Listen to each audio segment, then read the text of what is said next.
É a primeira vez que faço uma apresentação pela FEBRAF. Talvez muitos de vocês saibam, eu era um oposicionista à FEBRAF, e graças ao nosso novo presidente, toda a filatelia brasileira hoje se congrega, e é uma honra, um prazer estar aqui. Agradeço também ao Mackenzie pela oportunidade, essa nova iniciativa, é uma coisa brilhante. Não temos visto isso na filatelia brasileira no passado recente. E a presença de vocês. Minha apresentação é sobre quais os materiais determinantes para uma boa coleção de história postal e como apresentá-los. Tema escolhido pelo nosso organizador Rubem Porto, não questionei, achei maravilhoso. Não combinei com o Clerman, mas espero que isto não seja uma repetição do que ele acaba de fazer. Não é surpresa, mas não tem nenhuma discordância do que está aqui, nenhuma divergência com o que ele apresentou, ou seja, deve dar pouco debate, o que não é bom para a filatelia. Mas vou falar sobre materiais e sobre um assunto menos abordado pelo Clerman, que é título. Para ver se funciona nossa maquininha. Essa é a agenda da minha apresentação, o que é material determinante.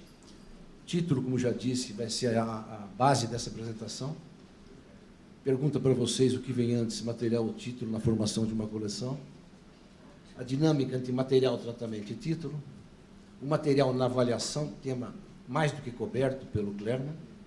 A apresentação, também coberto pelo Clerman, mas talvez uma nova visão. E um item 7, talvez não coberto pelo Clerman, que é a aquisição de material. Uma pequena introdução antes para quem não está há tantos anos na filatelia como alguns de nós estamos. A filatelia brasileira é recentemente nova, como estudo, e, vamos dizer, comparada aos países mais adiantados, nós estamos anos-luz atrasados. A filatelia brasileira começou com grandes nomes de colecionadores tradicional, como em qualquer país do mundo. Começou com Paulo Aires, Kester, dois do Rio Grande do Sul, que não me lembro o nome, Nassinovic, Bop, Maurino. Esses eram colecionadores de tradicional que, devagarzinho, foram entrando na carimbologia. Eu acompanhei o final da carreira de alguns deles. Em seguida a estes nomes importantes, entraram para a filatelia brasileira dois mais poderosos e que chegaram a grandes prêmios internacionais, que foram Práquia e Ângelo Lima. Ambos também enveredaram um pouquinho para a coleção tradicional. A transição tradicional para a história postal não tem 10, 15 anos no Brasil. Faltou mencionar o nome do Ilari Rosário, que também era colecionador tradicional, mas muito voltado à história postal, digamos, carimbologia. Então, carimbologia foi a ponte de ligação entre tradicional e história postal. Correndo paralelamente aí, numa direção mais adiantada de história postal, tivemos o nosso saudoso Paulo Comelli e, mais recentemente, ou juntamente com ele, o Clerman, que são os grandes incentivadores da história postal e os premiados da história postal em nível internacional. Eu comecei como tradicional também. A filatelia, a tradicional e a história postal tem uma grande diferença que eu vou tentar mostrar aqui para facilitar o que vem depois. A tradicional começa como você começa como criança, a acumulação de material. Em seguida vem o ordenamento do material. E depois uma coleção, que você chega a expor ou não. Na história postal, você tem mais, escolhe mais um tema do que uma série filatélica. Na tradicional, como mencionou o Clerman, a raridade talvez seja o assunto que mais pese. A raridade e o completeness de uma coleção é o que mais pesa na cabeça de um tradicional. Na história postal, não há dúvida ao tratamento. Uma coleção tradicional é muito estática no tempo, ou seja, você escolhe o seu tema, o seu título, e dificilmente você muda. Você tem que mudar, você muda total a coleção, muda de material ou de país. A história postal não para nunca, é dinâmica e não tem fim, se você quiser. E requer N estruturações da sua coleção, em termos de título, subtítulo, tratamento e estrutura da coleção. Eu gosto de dizer que o tradicional é um hobby individual, você pode fazer sozinho, basta que estude. A história postal é quase impossível. Se você não dialogar e não tiver divergências, você não vai chegar a uma boa coleção. E, por último, na tradicional, eu acho que a pessoa se casa com o catálogo e volto a insistir no meu tema principal de hoje, além do material, que é título. Na história postal, o casamento com o título é tudo que você tem que se conscientizar. Após essa introdução, item 1 dos 7 que eu vou apresentar é o material determinante, como pede o Rubem Porto. Material determinante, e quem tem isto não tem raridade, está correto? Ou seja, estamos falando de raridade. É uma esbanja raridade. Só 2 exemplos, podia ter mostrado um packstrip ou qualquer outra coisa. Ela tem que demonstrar conhecimento e pesquisa, o material determinante.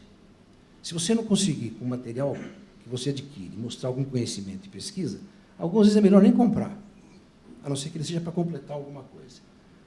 Como é que você demonstra? Eu peguei um exemplo que os filatelistas daqui vão gostar, alguns já conhecem essa peça, para uma peça que eu acho que, das que eu conheço, que mais mostra conhecimento e pesquisa. Esta peça, para mim, durou 3 anos ou 4 anos de escrevê-la corretamente. Se eu não fiz essa descrição 100 vezes, eu fiz 200 vezes essa descrição. E as outras 199 estavam com algum erro. Isso aqui é uma peça que sai do Rio Grande do Sul. Eu vou me estender um pouquinho aqui, porque eu sei que vocês gostam de selo. Sai do Rio Grande do Sul, coloca-se um porte de 240 réis com selos brasileiros, convenção de 42, para mandá-la ao Rio de Janeiro, porque essa carta vai a Cali, na Alemanha. Tem que ir ao Rio de Janeiro. Então, ela paga o porte brasileiro com esses selinhos que estão aí, que é o 3º porte marítimo. Como diz o Clerman na sua apresentação 2 ou 3 vezes, certas coisas não dá para não escrever. Ou seja, esta não é uma peça que dá para escrever em uma linha, como uma carta que tem um olho de boi só e vai de Itambé para São Paulo. Além disso, essa carta tem este segura, está escrito aqui, que é um registro onde o emissor da carta pagou mil réis para cada 50.000 réis de prêmio de seguro. É a única conhecida nesse aspecto pré-convenção francesa, pré-inglesa. Esta carta vai ao Rio de Janeiro, entra no correio inglês. No correio inglês, ela embarca no vapor Severne, chega em Southampton, na Inglaterra, onde 5 shillings. Ali mesmo acho que tem 10. Onde 5 shillings e 7 pence são debitados ao correio da Prússia. Só para ler esses 5 e 7 aqui, você precisa ter alguma experiência já. Não é qualquer um que sabe que isso aqui é uma taxa inglesa de débito a um outro correio. Esta carta entra no trâmite normal dentro da Europa, pelo caminho de Aachen e Bélgica, para ir à Alemanha, e, ao chegar em Aachen, recebe este carimbo aqui, que é o de trânsito normal. Neste lugar, o agente do correio coloca o peso 1,8 décimos de lot. Já é uma medida pouco comum aqui. Faz a conta. Esse 5,7 aqui é composto de 2,7, porte duplo de 2 shillings e 7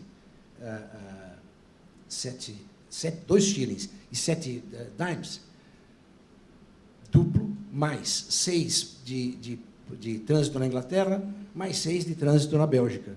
Quer dizer, também não é fácil, tem que conhecer a convenção entre Inglaterra e Europa continental.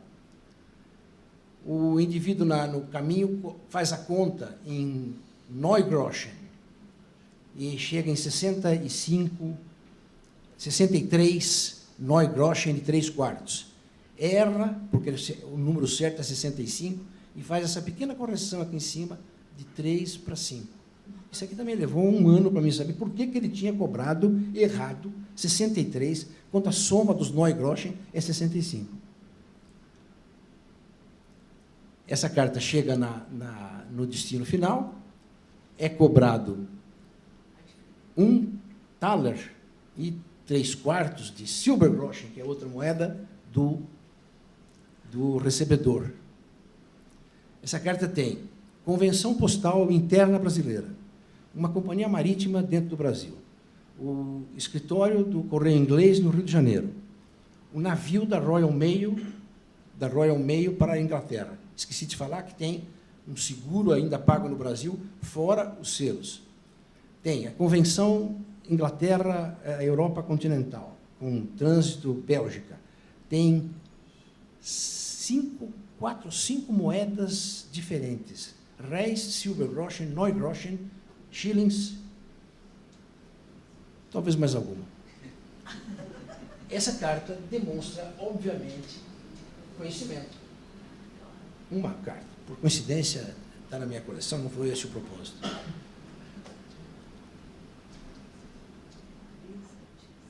Muito bom. Quarto item de importância no material determinante. A carta deve explicar o tema com raridade filatélica, de preferência. Nem todas têm esse privilégio. Serão só 4 itens aqui. Esta, por exemplo, é uma carta de quem faz uma coleção de Companhia de Navegação da Mensageria Imperial ou Convenção Brasil-França de 60, tanto faz. Comprei por acaso, comprei porque a data era 1860, falei, das primeiras cartas da Convenção Brasil-França. Não é só a primeira carta da Convenção Brasil-França, ela é a primeira carta embarcada num navio da Mensageria Imperial da Argentina para fora. E, mais tarde, tem selo essa carta. Selo francês, porque lá não emitiram o 280 e o 430, como aqui no Brasil, não era permitido o uso de selo francês, não tinha convenção com a Argentina, a França. Esse selo valia o selo francês. É a primeira carta da Argentina para o exterior, pagando um porte com selo. A primeira carta da Argentina que paga um porte com selo não é um selo argentino, é um selo francês, mas é a primeira carta que paga um porte até o destino. Custou $225. Essa carta está na categoria...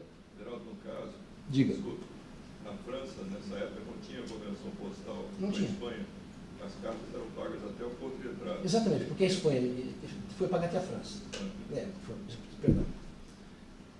Essa é uma carta que explica o tema com raridade filatélica, que é a primeira carta que sai da Argentina com selo. A primeira carta que sai do Brasil com selo, eu conheço uma e a outra não é boa. É com selo brasileiro, com verticais. E vai pelo Berna aos Estados Unidos. Novamente, eu vou cansar vocês com o assunto título. O material determinante numa coleção é aquele que ilustra o título. Esta é uma peça, de novo, uma página, de novo, para fazer simples a apresentação, da Mensageria Imperial, que eu acho que é a companhia de navegação mais conhecida por todos, que, como eu disse, ilustra o título ao meu modo de ver. Por que ela ilustra o título? O título da Mensageria Imperial supõe que está falando de barcos. Esta página apresenta o navio Berna, que é o primeiro navio após a convenção entrar em vigor entre Brasil e França, antes do Correio Consular, depois do Correio Consular. A primeira carta, pelo primeiro navio, que é o Berna, que vai do Brasil à Inglaterra, pelo Berna, e o Berna, 5 anos depois, afunda, e esta carta é resgatada. Então, tem uma historinha, e eu vou entrar no assunto história daqui a pouco. E ilustra o tema, acho eu, com propriedade. Ilustra o título ou o tema, que é a mesma coisa. Muito bom. Título da coleção, item 2. Isso aqui é um resumo do que o Clermont apresentou em 4 páginas, muito melhor do que o que está aqui, mas eu vou repetir porque talvez esteja em algumas coisas mais simples. Por aqui, isso pode ser um checklist para você discutir o título ou estabelecer o título da sua coleção. Uma rota de história postal não é nada mais do que o remetente que manda para o correio, onde pode ou não haver entrevista e chega no destinatário. O remetente tem a sua origem, escolhe o destino, não escolhe a convenção postal muitas vezes, mas implicitamente escolhe, paga ou não paga o porte e outros serviços do tipo registro, etc.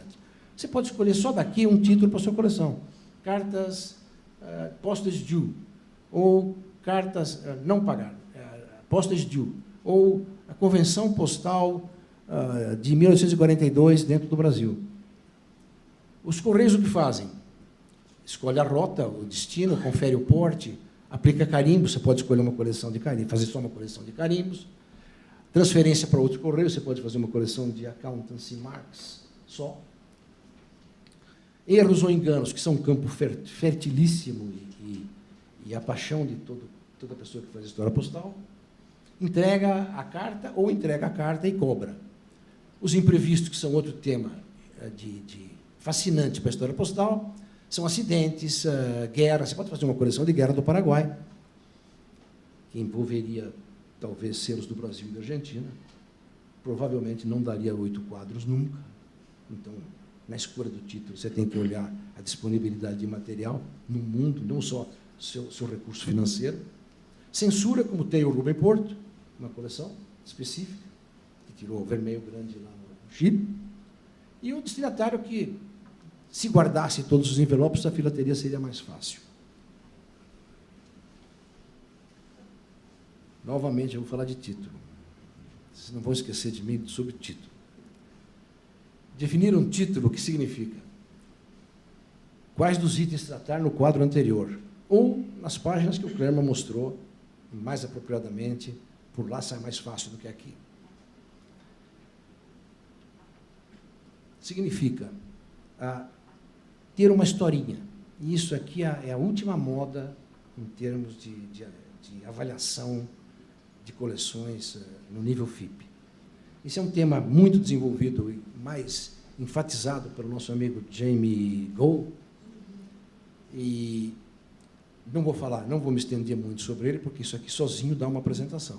Mas o Clermont já falou, uma coleção deveria ter preferencialmente começo, meio e fim. Não estou falando de time frame ainda.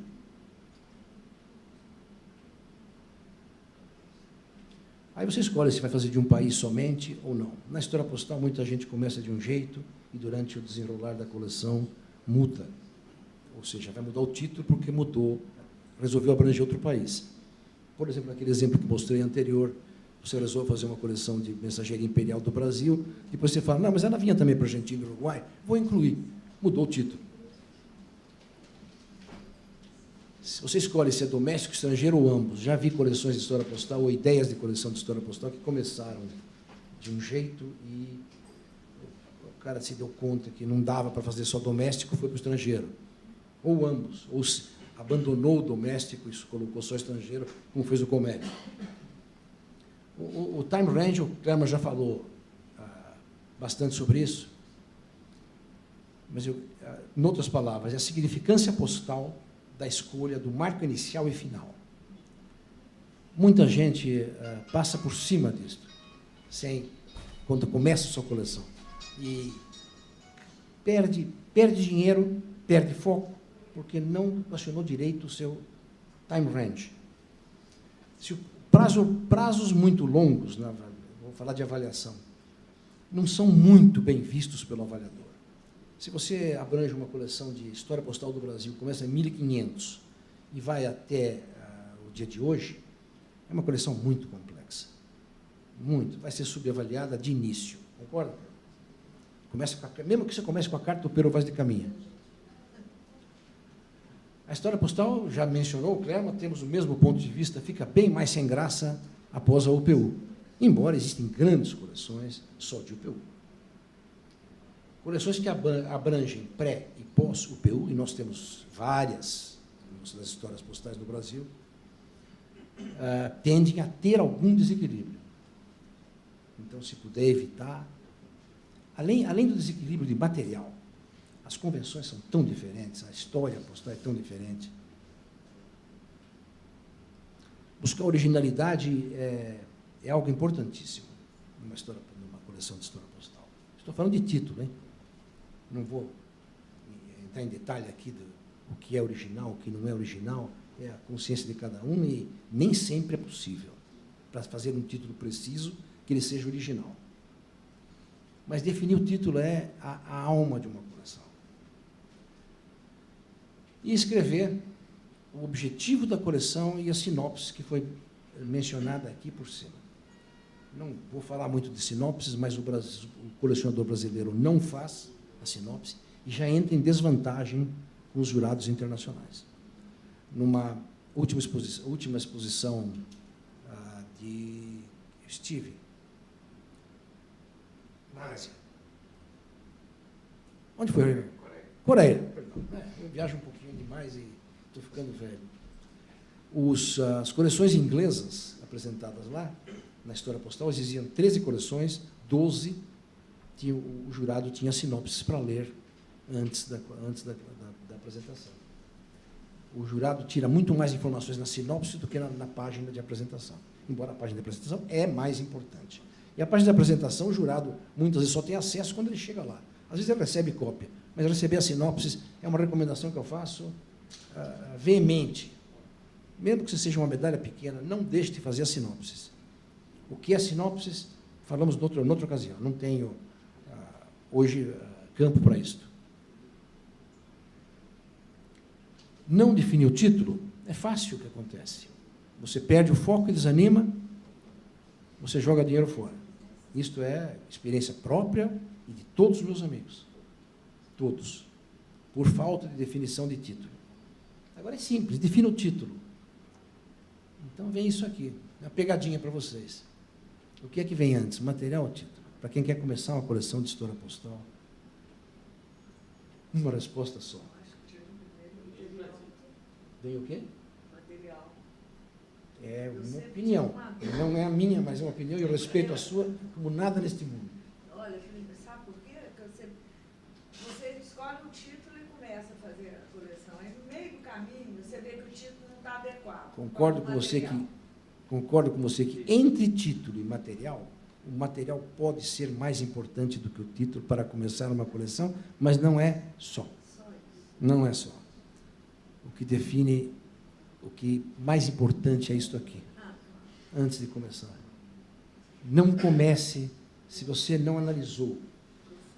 Conhece o tema filatélico, na filatelia, conhece as convenções, conhece um pouquinho da geografia, e se você não conhece principalmente a disponibilidade do material existente, porque senão você será explorado.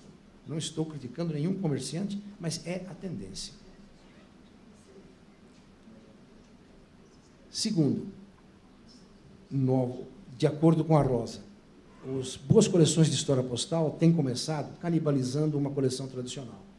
Você já tem um material de uma coleção tradicional. Minha coleção de história postal, eu ganhei o Grande Prêmio na Inglaterra, a FIP, no ano 2000, com coleção tradicional.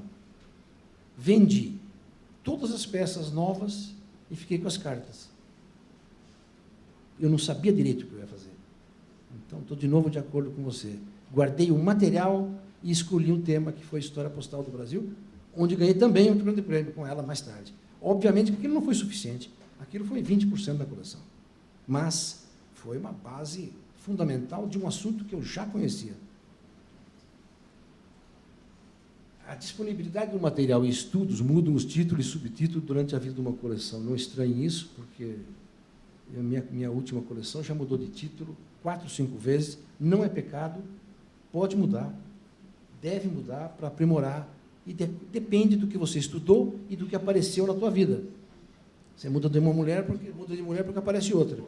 Muda de subtítulo ou título da coleção porque apareceu outro material.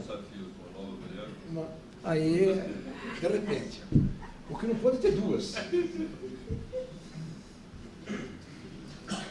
O balanço do material para contar a história e não para cobrir os aspectos filatélicos de um selo. Esse é um erro comum no colecionador de história postal. Ele gosta de um selo, principalmente aquele que saiu de uma coleção tradicional. Ele gosta de um selo e parte para a história postal focado, obcecado, apaixonado por aquele selo. Então ele tem na cabeça, eu preciso completar esta série. Eu faço coleção de Dom Pedro, American Banknote, não tenho grandes cartas com o 300 réis barba branca, preciso. Não precisa nada. Está focado no selo. Não está focado na história postal, conforme, dependendo do título, muito pior ainda. Falei mais ou menos disso, evitar título que trate apenas de uma emissão postal. Você começar a fazer uma coleção, o olho de boi na filatelia brasileira, não é uma coleção legal na história postal. Fazer uma coleção como o Peter Maia fez, ou está fazendo, ou vem fazendo, sobre o longo caminho até os olhos de boi, é um título brilhante.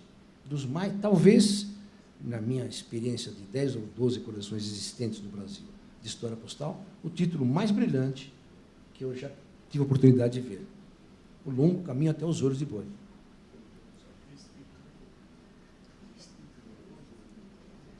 Muito bom. Item número 4. Dinâmica, material, tratamento e subtítulo. Não vou me estender muito sobre o assunto tratamento, porque o Clermont já fez.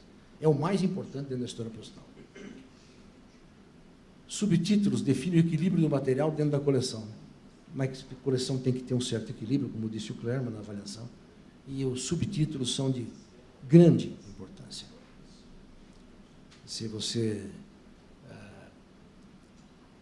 Bom, exemplos não faltam na cabeça de qualquer um de nós.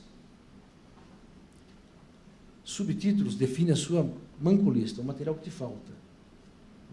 Na hora que você chega num grupo de subtítulos, você sabe onde você está fraco, você está forte. Os subtítulos fazem você repensar no título, muitas vezes. Aparece um material, você quer incluir um novo subtítulo, e aquele subtítulo não se encaixa no título. E isto, já tirei pontos de avaliação, em avaliações de coleções que, com certeza, no passado recente, incluíram subtítulos que ele não havia pensado quando fez o título da coleção, e o subtítulo não se encaixa definitivamente no título da coleção. Nem o dono sabe. O título ele resolveu 5 anos antes. Tem exemplo aqui no Brasil. O subtítulo define o tratamento e vice-versa. As pessoas que têm dificuldade para entender o que é tratamento, quase podem interpretar como subtítulo. Olha os seus subtítulos e praticamente você vai saber mais ou menos o tratamento da coleção. Os subtítulos também são criados quando aparece material novo. Ordem alfabética, que é um modo muito comum, foi o modo de apresentação de todos os nossos colecionadores de história postal do passado, dos Iraria, Kester, os grandes, Bop, fazer por ordem alfabética, porque a carimbologia é difícil você escapar da ordem alfabética. Dá para escapar, dá e deve escapar da ordem alfabética. Por exemplo, a coleção do Peter estava por ordem alfabética, todos os precursores e ouros de boi, e sugeri para ele mudar. Dá para fazer por rota, ou por região geográfica brasileira.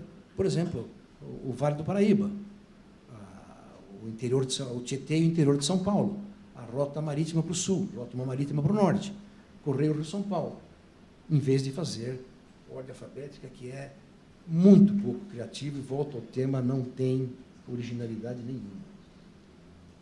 Mas é a tendência de todos nós. Eu fiz um livro de 1000 páginas de carimbos do Brasil, continuação dos trabalhos do Paulo Aires e do Kester, que é por estado, e dentro de cada estado a ordem alfabética. Pelo menos é por estado, né? Bom, isso aqui é a repetição do que, o capítulo 5 é a repetição do que falou o Clerman, o tratamento é 20, e o mais importante é a significância do título e subtítulo escolhido, importância no storyline, importância filatélica, algo que talvez não foi mencionado aqui sobre importância, existe diferença na cabeça do jurado entre a importância de uma coleção nacional, regional, semi-global e global. A tendência hoje da história postal no mundo é partir para coleções mais globais, o que é muito complexo. Uma coleção regional, se você fala, eu vou, história postal de Campinas, talvez dê para fazer até 8 quadros, se você não se importar em algum desequilíbrio de material, porque Campinas é um centro importante, dá para fazer. Mas, em termos de importância com aquela coleção da pessoa que fez correio marítimo inglês no século XIX, já perdeu a importância, do modo geral, talvez não na raridade. Então, é muito importante a escolha.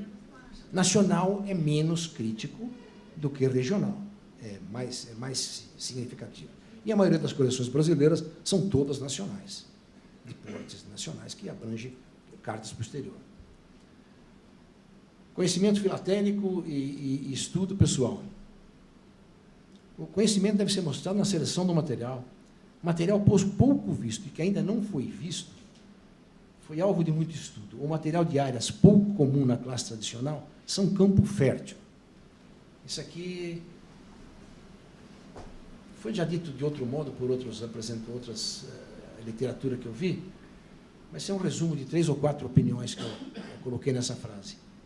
Se você escolher aquela emissão de Madeira Mamoré, é uma coisa que isso não vai dar 8 quadros nunca, mas é algo diferenciado do que você fazer simplesmente história postal do Brasil.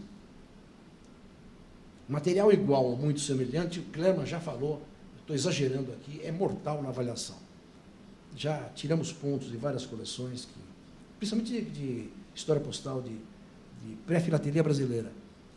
O apresentador mostra 2 cartas idênticas, mesmo porte, mesmo destino, na mesma página. As 2 são raras, as 2 existentes. E bobagem, mostrar poder não leva a nada, mas que perdeu ponto.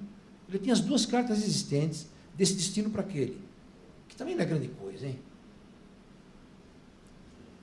Não é nada para destacar, vou falar de destaque mais tarde.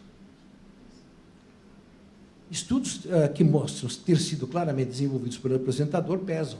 Isso precisa ser mencionado, de um modo discreto.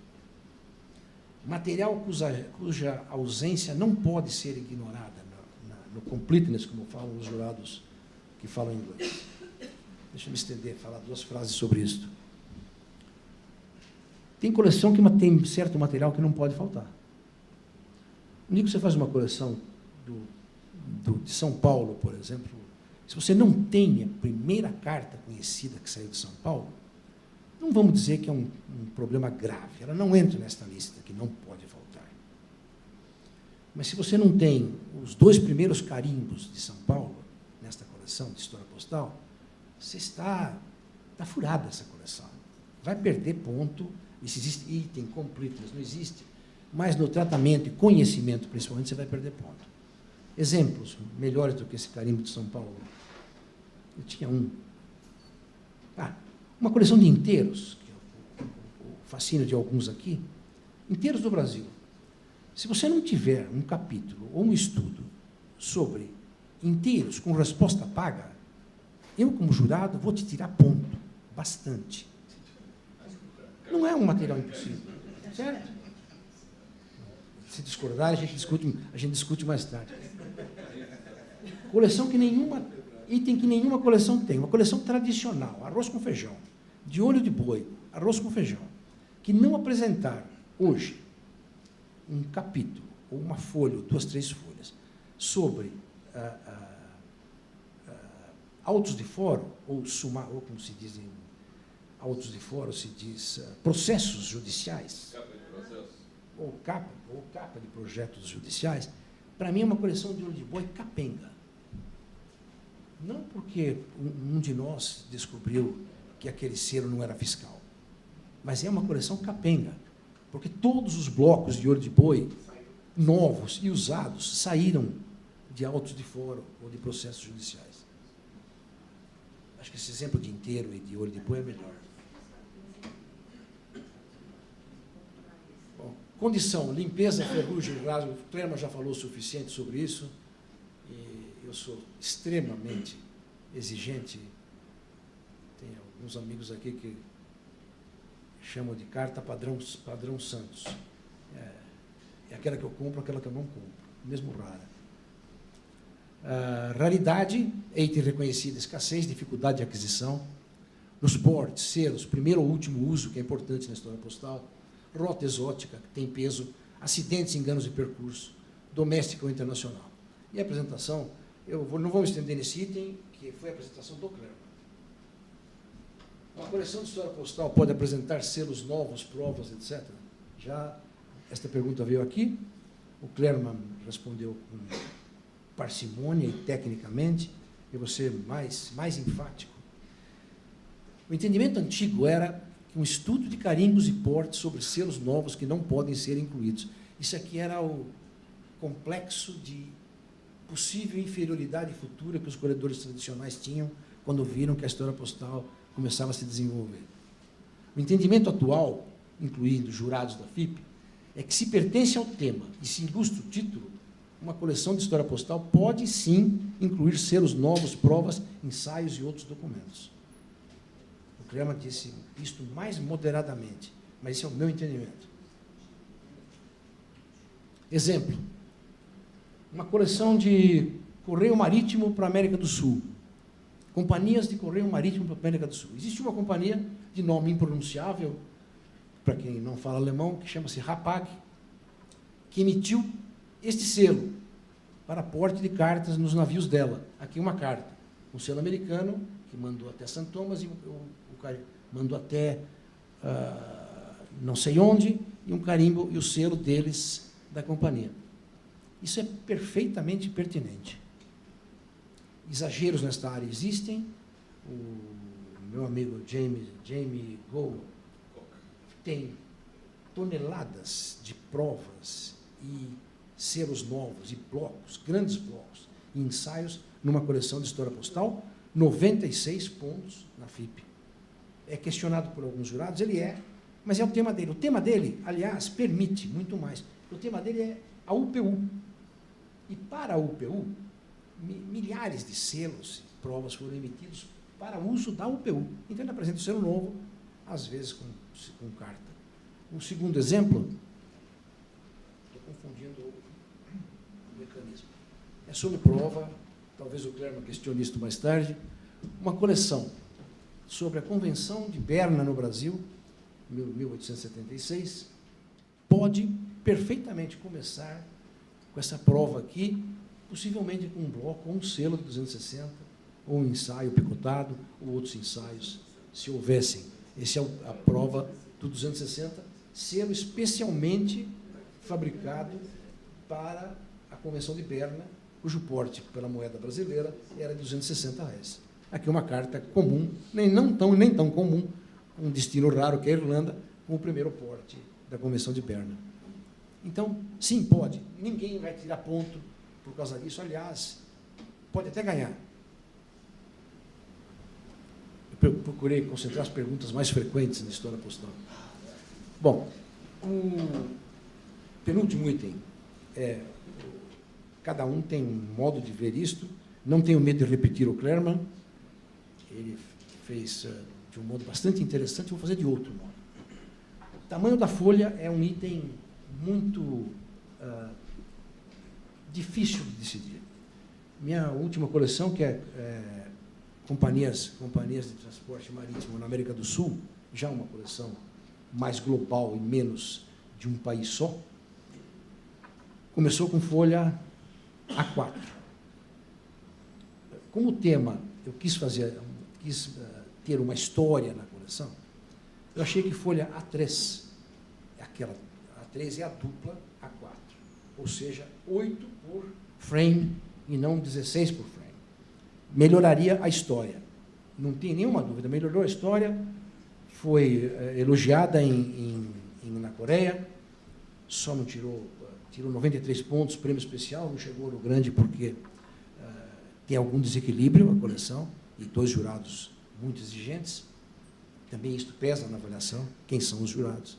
Nesse caso, um era o Brian, que conhece todo o material de primeira linha existente na América do Sul, e algum eu não tenho. É óbvio que não.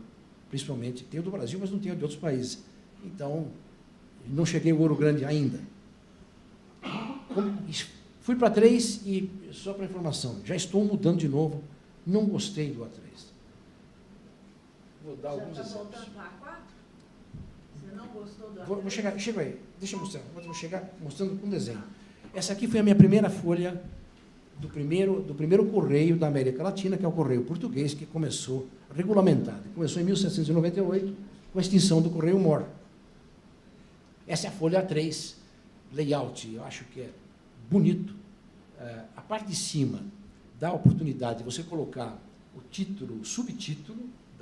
Não, por sinal, eu não coloco o título, eu não repito o título principal nas páginas. Isso é questionável, tem gente que gosta, tem gente que não gosta. Coloco só o subtítulo, detalhes da vigência e do caminho da rota do correio português para o Brasil, 1798, até após a independência, até a Royal Mail durou este correio português, até 51, ou seja, 55, 60 anos, com um porte fixo de 80 réis, que um dos mais longevos da história da filatelia mundial. Coloco aqui algum texto que precisa, na página inicial, não é a introdução isto, e 4 pecinhas que perdem a sua importância por estarem todas numa página só. Fazem todas parte da mesma história, do mesmo tema, perfeitamente colocadas dentro do que eu quero mostrar, adaptadas ao título e ao subtítulo, mas perdem o brilho. A primeira é a primeira carta conhecida do correio português para fora, depois que a Maria I tomou para o Estado as atividades postais, de Lisboa para o Brasil, 1798. Esta aqui era do Frazão, a primeira conhecida e único carimbo de Pernambuco conhecido, 1799. Única. A de baixo, carta certa para abrir a coleção do Rio de Janeiro, do Rubem Porto, é o primeiro carimbo brasileiro conhecido. Correio do Rio de Janeiro, 1798, que, por sinal, é uma carta registrada. Entraria noutra coleção que alguém tem na cabeça. E esta aqui é a primeira carta consular, Correio do Rio de Janeiro, de 1800, também dos primeiros carimbos conhecidos, que mudou de vermelho para preto, com o Port British, ex-Caster, ex-Comelli, uma das melhores cartas da filatelia brasileira, na minha modesta opinião. Fui para um leilão para comprar esta carta e falei, vou comprar, não compro mais nada, eu preciso dela. Para mim, perdeu, joguei fora material. Separei em 2 folhas A4, com linha sul e linha, como é companhia marítima, para o título ficar pertinente, linha sul e linha norte. A linha norte, que é esta, é aquela que sai de Lisboa e é o Maranhão até o Porto de Açu, que leva essas 2 cartas, que por coincidência são da linha norte, e a seguinte, a linha sul, que são cartas do Rio de Janeiro, ida e volta. Acho que melhorou. Valorizou as 2 peças, vocês concordam? Muito subjetivo. Estou mostrando coisas de subjetividade muito grande. Acho que tiro mais ponto assim, no item raridade, do que apresentando as 4 na mesma página. Muito bom. Alternativas para A3 ou A4, na minha opinião, é A4 mais 1/3, para formar a linha, uma linha, que são... Você pode fazer também A3 mais meia A4, não fica muito bom. A alternativa seria A4, ter A4 ou, em algumas linhas, A3 mais 1/3. Complica em termos de impressora, mas hoje em dia, com a tecnologia, 3 seria 4A4, por exemplo, 3A3, varia muito, fica muito bonito o quadro. Fica muito bonito. Na sua folha A3, por favor.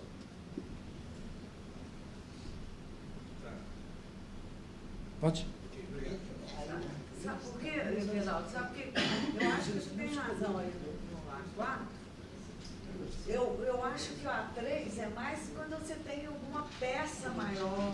Vamos chegar. Alguma coisa que você sabe, a gente acha brilhante todas as pessoas que pensam igual a gente, né? É o quadro seguinte. Aqui, ó. Para não competir com o Clermont, está aqui a minha peça com 7 selos. Esta peça, eu apresentava na minha coleção tradicional, eu apresentava ela em pé, porque ela não cabe numa folha 4. Certo? Ela cabe e equilibra e mostra tudo que ela pode numa folha A3 mais 1/4. A folha para aqui, viu? Não é tudo isso aqui. Aqui não falta a margem. A folha para ali, ó. Onde está o friso? Esse é o tamanho da folha. Esta carta é igual ao do Clermont, porte, o 7º porte Brasil-França, com uma tira de 280 réis, com margem razoável, e vai para o médico do Napoleão III. Ou seja, aquilo que vai além da realidade filatélica, que é uma coisa que é muito bem vista hoje na história postal. Ela encaixa perfeitamente. Eu disse, mas estou fazendo A4, agora cheguei nesta página aqui, empaquei. Vou botar ela de pé de novo.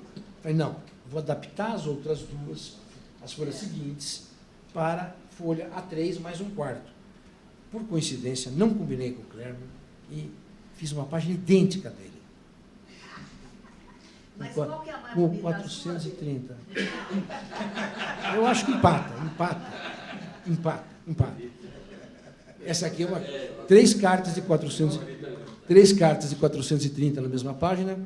Eu gosto de overlapping, o Clermont parece que mencionou que não gosta muito. Mesmo porque, neste caso, este overlapping esconde um pequeno rasgo nesta carta que está embaixo. Certo? Esta carta aqui tem um par picotado, que são 2 ou 3 conhecidas, tem uma trinca do 430, com o rasgo aqui embaixo, que são 2 ou 3 conhecidas, e tem a única conhecida com o numeral brasileiro em composição com o selo estrangeiro. Esta carta aqui, eu perdi um minuto para contar a história. Comprei no NEP, na Alemanha, na Suíça. O cara me manda a carta com o preço, registrado fora. A alfândega parou, levei 1 ano para tirar essa carta da alfândega, e ela custou 3 vezes mais do que eu paguei no leilão. 3 vezes mais. E 1 ano presa em Campinas, não sei aonde. Campinas. Viracopos. Bom, não tem nada a ver com essa apresentação, mas não mandem cartas de leiloeiros da Suíça para o Brasil por envelope que aparece o preço. Bom, adaptei esta página onde eu tinha 2 cartas, uma embaixo e uma em cima, coloquei 3 e enchi. É importante também se ter uma página 3 e uma carta só, que seria muito pouco. E a terceira página é outro porte, a mesma convenção, com 2 cartas que, por serem grandes, enchem uma página A3, A4 mais 1/3. Então, vou responder a sua pergunta agora. Minha preferência, e será a minha próxima coleção, nunca fiz, será a próxima. A gente vai mudando. É A4 conjugada com A4 mais 1/3 e nenhuma página A3. Mas A3 é uma experiência. Vários jurados elogiaram, porque é uma coragem. Na temática funcionaria melhor. E tem pouquíssimas coleções em A3. Bom, ainda estou no item de apresentação. Falei do tamanho da folha, vou falar de margem, sem nenhum quadro. Você curto e grosso. Para mim, margem, esqueça. Opinião própria. Alguém pode discordar? Tira o espaço da página, polui, linhas desnecessárias, uma linha no título, uma linha embaixo, basta. Margem lateral, para mim, é coisa do passado. Aqueles florões, coisinhas assim, o emblema do Império, coisas tradicionais em coleções antigas, para mim, hoje também estão fora de cogitação. Naviozinho em todas as páginas, porque é uma coleção naval, para mim está fora. Agora, a folha de abertura tem que ter o propósito da coleção. Isso talvez o Clermont tenha falado alguma coisa diferente. Não vamos discordar, porque se houve diferenças, são pequenas. Tem que estar escrito o propósito da coleção. Tem que estar escrito o time range da coleção, o prazo que ela aborda. Tem que ter a estrutura e ou capítulos. E alguns jurados dizem obrigatoriamente a bibliografia, e eu discordo, e não ponho. Coloco minha bibliografia, você quer ver onde? Eu esqueci de mostrar. Aqui, ó. Cada convenção, cada companhia de navegação tem uma bibliografia diferente. Então, a bibliografia está aqui, ó. Nesta página é a bibliografia do Correio Marítimo Português. Correio Francês, Mensageria Imperial, entra na página respectiva. Tem mais de 50 livros mencionados na minha coleção. No rodapé da página, seria ridículo, e já vi várias coleções, apresentarem isto na sua página introdutória. Enche espaço, enche linguiça, mostra conhecimento que o cara não tem, porque listou livros. Bom, ainda nesse assunto, vou mostrar, esta é a página da minha coleção, que ganhou o grande prêmio, um dos maiores grandes prêmios internacionais, que é o grande prêmio a cada 4 anos, que a FIP faz. Cada 4 exposições FIP tem um grande prêmio da melhor coleção do mundo. Esta foi a página de apresentação da minha coleção, que ganhou em Jacarta, onde o Clermont era jurado. Foi por isso que eu ganhei. Esta página de apresentação, hoje, 1 ano e pouco depois, está feia, está ruim. Na minha opinião, não de dono da coleção, mas de jurado. Esta página mostra só a estrutura da coleção. Ela não fala do propósito da coleção, fala do time range lá em cima, 1806, 1877. Não explica porquê, mas fala. O time range tem que ser explicado por quê. Falando novamente de time range, uma coleção História Postal do Brasil, século XIX, é um título ruinzinho, viu? Na minha opinião. O que tem século XIX a ver? É o ano 00 ou o ano 99. Uma coleção de História Postal Império do Brasil, muito comum no passado, no jurado moderno, é um temazinho bem ruim hoje. Império do Brasil é uma fase importantíssima na história do Brasil. Na filatelia, relativo.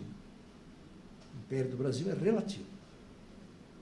Essa coleção mostra os capítulos, a estrutura perfeitamente delineada e, basicamente, uma das razões para ter ganho o grande prêmio foi a originalidade de apresentar isso aqui. Ó. Coisa que, tudo que é novo, nunca ninguém fez antes, tem valor na cabeça dos jurados. Tem um quadro de Correio Mor brasileiro, antes de entrar no Correio Português. Isto, por exemplo, já é uma distorção, não deveria estar aqui, e estava, porque eu não tinha como fazer 8 folhas. Estou sendo autocrítico. Essa coleção ganhou o maior grande prêmio dos últimos 5 anos na história mundial. Mas naquele momento não? É no momento, quem está do lado, e por aí vai. Vou mostrar minha nova, a primeira página da minha coleção, como ela irá para Singapura. Companhias de navegação servindo na América do Sul. Também encher linguiça, como fazia o meu grande amigo Paulo Comelli, 2 folhas de letrinha tamanho 7, para você ler e mostrar conhecimento, está errado. Isso aqui é companhias de navegação. Está aqui o propósito, em 2 linhas e meia, o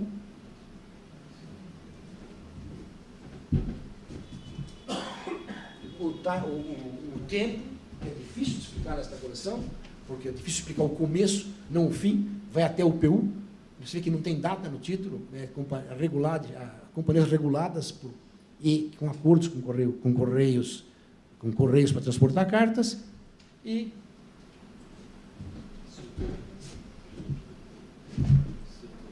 a estrutura da coleção, que nada mais é do que esse mapa. A pessoa imediatamente se localiza do que trata a coleção, trata da América do Sul, não tem América Central. Capítulo 1. Capítulo 1. o Atlântico Sul, ou seja, daqui até aqui. Capítulo 2, o Atlântico Norte, completamente diferente em termos de companhia de navegação. Capítulo 3, o Pacífico, seus subcapítulos, seus subtítulos. Essa acho que o jurado não perde tempo ao ler. Vamos ver a reação. Ficou melhor do que... E apresenta o propósito, apresenta o time range.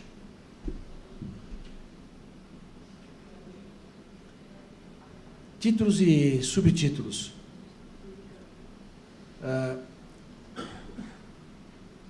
Já falei, vou repetir.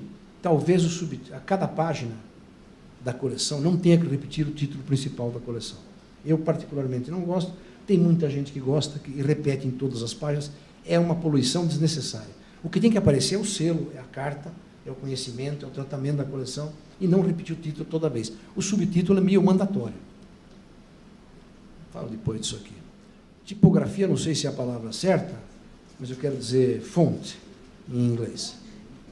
Ou tipo, acho que não é tipografia que fala. Tipo de letra. Tipo de letra e tamanho de letra. Fonte em inglês é o tamanho. Aqui sugiro cuidado, letras muito grandes, do tipo 25 no computador, 26, só podem servir para o título principal da coleção. O subtítulo seria um exagero absurdo.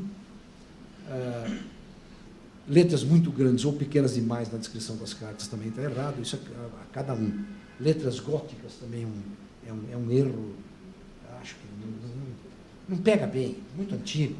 Letras complicadas, inclinações muito floridas.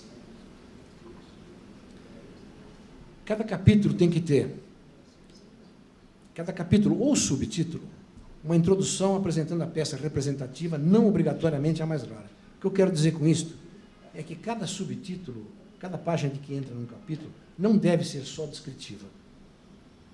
Ter uma peça significativa, determinante para o título, é mandatório, flui facilmente na cabeça de quem está vendo. Vou dar exemplos. Por exemplo, em vez de Mensageria Imperial, essa aqui é a companhia Royal Mail Steam Packet Company. A abertura do capítulo desta empresa de navegação. Abro com a primeira viagem do Teviot, primeira viagem da empresa de navegação para o Brasil. Existem duas cartas conhecidas, esta é uma delas. Isto é mais ou menos obrigatório, e já falou o Clermont, numa abertura de capítulo, escrever alguma coisa em cima. Você abre um capítulo para quê? Você tem que mostrar, escrever alguma coisinha. Aqui diz quando começou, quando terminou, por que começou, que porte cobrava, poderia ter uma tabelinha com portes, que nesse caso seria muito complexa. Fala 3 highlights principais aqui sobre o assunto, e a descrição a menor possível. Esta carta pertencia a um outro filatelista brasileiro, e a descrição tinha 6 linhas. E a viagem inaugural da Royal Mail para a América do Sul. Outro exemplo, Clermont já falou, vou mostrar com a inclusão de carimbo. Esta aqui é a página da outra companhia de navegação, a Société Générale de Transport Maritime. Também tem um preâmbulo. Esta companhia, que era sediada em Marseille, tinha 4 carimbos de recepção para as peças que chegavam da América do Sul.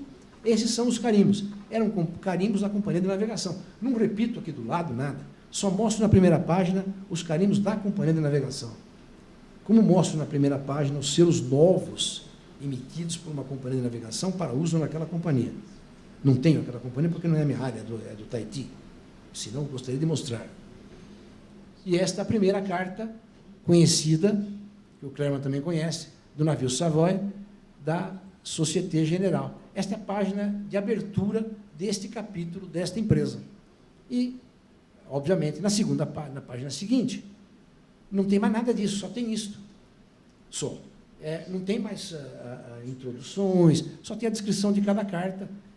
Esse, por acaso, é o maior bloco conhecido desse selo numa carta.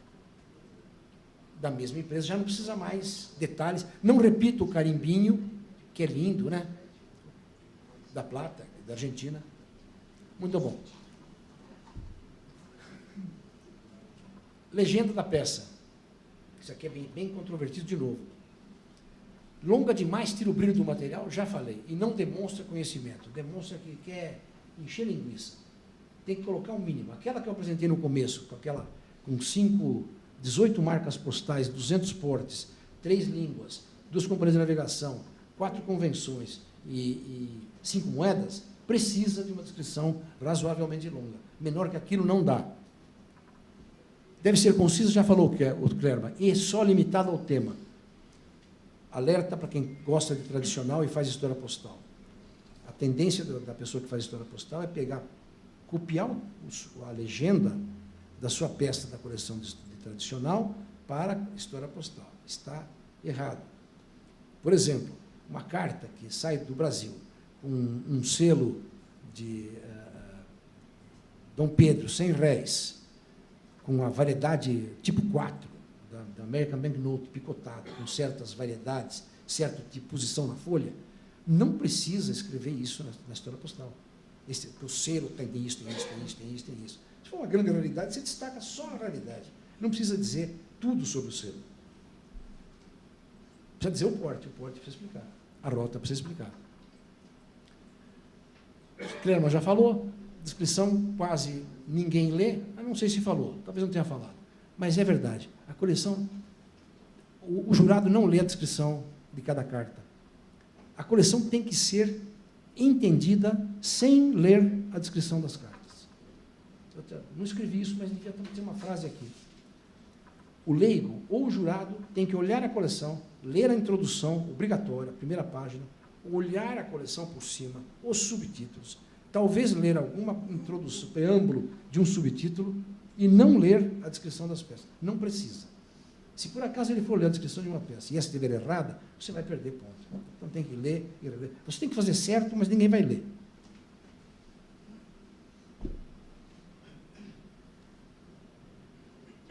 Deve evidenciar pesquisa, isso eu já falei no começo. Não precisa ser lida, acabei de falar, para que se entenda a sequência da história. Destaque das raridades. Termino em 5 minutos. Tá bom? Ou menos. Destaque das raridades. A escassez é definida pela quantidade produzida ou número de peças conhecidas. Questionável e polêmica essa descrição. Mas o que eu estou falando é de destaque da raridade e não da definição de raridade. Como é que se destaca uma raridade? Nesse seminário que eu fui na Suécia em abril, o Jens, que é um expert, diz: você tem que colocar quadros, moldura, nas peças principais. Eu discordo. Como é que o jurado vai entender o que é raro? Eu coloco aquelas frasezinhas em negrito nas minhas peças, naquilo que eu acho que deve ser chamado a atenção com relação ao tema, e ao título e ao subtítulo. Outras pessoas não gostam disso. Já vi destaques de raridade, os mais absurdos, e é uma das áreas de maior número de erros numa apresentação. Gente que coloca na primeira página a legenda das raridades. Moldura vermelha para peças únicas. Moldura verde para peças que existem 3. Molduras azuis para peças que existem menos que 10. Moldura castanho para peças de relatividade relativa e ponto. Isso para mim, a apresentação perdeu um ponto aí. Vi coisas absurdas em destaques de raridade, uma coleção na classe de campeões da Suécia, que concorreu comigo uma vez. Não é nem eu nem ele ganhamos, não sei onde foi. E essa tinha como destaque de raridade, quase todas as peças tinham destaque abaixo, escrito em negrito, em vermelho, esse era o destaque, por uma particularidade absurda. Por exemplo, carta de Campinas a São Paulo, com o carimbo daquela estrela de Campinas, azul, com 2 100 réis, porte duplo. Embaixo, única carta conhecida, com 2 100 réis, de Campinas a São Paulo com o carimbo de estrela azul. É verdade, é a única carta, mas isso é uma realidade besta, uma realidade boba, não é uma realidade nem regional. Existem dezenas de cartas com um selo só, com esse carimbo. Essa tem 2, e o mesmo carimbo. Bobagem total, ele fazia isso com a Suécia. Em todas as peças tinha uma frase com a realidade. Única carta conhecida no ano a convenção valia de 870 a 875. Única carta conhecida no ano de 872. De tal lugar para tal lugar. De Campinas para São Paulo, só se conhece esta carta, desta convenção, com este porte, durante o ano de 1872. 71 e 73 está cheio, mas ele tinha de 72. Achou que isso é realidade. Vai perder ponto. Na apresentação, pelo menos. Destaque de realidade não pode ser exagerado também. E tem muito exagero. Olha, isso aí é um assinte, né? Tem. Claro que eu peguei ninguém apresenta isso, mas nem perto disso, até perto disso é um absurdo. Pode ser que aconteça. Estrelas necessitam espaço. Novamente vou falar de tamanho de página. Eu fiz uma página nessa coleção anterior, apresentada em página A3, sobre minha coleção de companhias de navegação. De novo, Royal Mail, nesse caso aqui estou falando da Colômbia, as primeiras emissões da Colômbia, primeira, segunda, terceira e quarta emissão da Colômbia, pagando porte interno, como pagaria aqui um olho de boi inclinado, por uma carta que vai ao exterior, com porte a cobrar. Essa peça aqui desapareceu, é única, numa folha A3, encaixa no tema, todas se encaixam no tema. Não gostei, mudei, estou colocando sozinha. Essas 2 na outra página, esta aqui não tem outra para colocar junto, está tirando fora, essa aqui vou comprar mais uma para fazer par. Não tenho saída. Ou parto para página A4 mais 1/3, onde esta aqui ficará muito pequena para ficar sozinha. Então, 6 também não combinou, na minha modesta opinião, um layout lindo, como estética. Apesar do Clema não gostar dessa superposição, e aqui não é a propósito, não tem rasgo, mas está muito branca essa parte da carta. Muito bom. Sameness. Sameness, não sei como fala em português. Similitude ou aborrecimento, ou... Não. Mesmice. Perfeito. Mesmice. Coleção de história postal, a maioria prima por mesmice. Isso aqui. Carta de papel A4, 2 páginas por carta, e é difícil sair. Isso que eu fiz agora aí, mesclando A3, colocando para cá, para lá, melhora. Monotonia. Mais nobre do que o mesmice. Isso aqui tem que sair disso. Tem que sair. Isso aqui é muito chato. Bom, último capítulo. A aquisição de material, vou ser bastante sucinto. Material é compromisso entre valor, raridade, estado, beleza e, principalmente, a significância no contexto. O comerciante só dá valor para isto aqui, a não ser que ele saiba a significância no seu contexto. Mas para você, o mais importante está aqui, na história postal. Se você não sabe explicar inconsistências postais, já me aconteceu muitas vezes, a carta linda, maravilhosa, essa carta na minha coleção fica uma beleza. Vou olhar, não consigo explicar postalmente. O porte, o navio, em que convenção está, o carimbo não bate, tem data esquisita. Não compra. É linda, hein? Não compra. Com o tempo você desenvolve o cheiro, coisa que você não pode sair comprando quando começa uma coleção pelo material, sem escolher o título direito, porque pelo cheiro você não tem olfato apurado ainda. O homem filatelista não é como o cachorro que perde o olfato. O filatelista vai ganhando.